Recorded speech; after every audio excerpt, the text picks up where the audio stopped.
সরকারি কর্মকর্তা-কর্মচারীদের সামাজিক যোগাযোগ মাধ্যম ব্যবহারে সতর্কতা অবলম্বনের নির্দেশনা দিয়েছে সরকার। জনপ্রশাসন মন্ত্রণালয় 15 জানুয়ারি সব মন্ত্রণালয় ও বিভাগের সিনিয়র সচিব ও বিভাগীয় কমিশনার এবং জেলা প্রশাসকদের কাছে চিঠি পাঠিয়েছেন।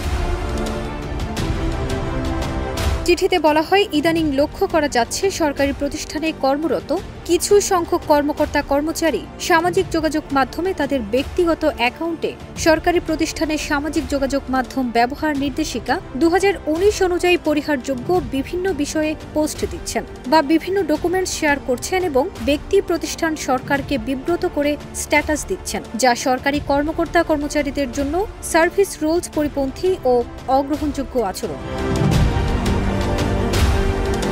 প্রজাতন্ত্রের দায়িত্বশীল সরকারি কর্মকর্তা হিসেবে তাদের এই ধরনের কর্মকাণ্ড আচরণবিধি লঙ্ঘনের শামিল, অনেক ক্ষেত্রে জাতীয় নিরাপত্তার জন্য হানিকর এবং সরকারি কর্মচারী শৃঙ্খলা ও আপিল বিধিমালা 2018 অনুযায়ী অসদাচরণের পর্যায়ভুক্ত অপরাধ।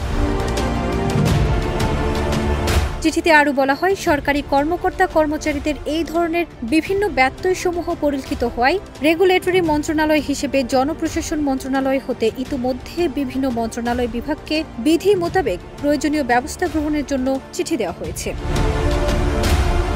ফারজানা নিকিতা, দেশ রূপান্তর।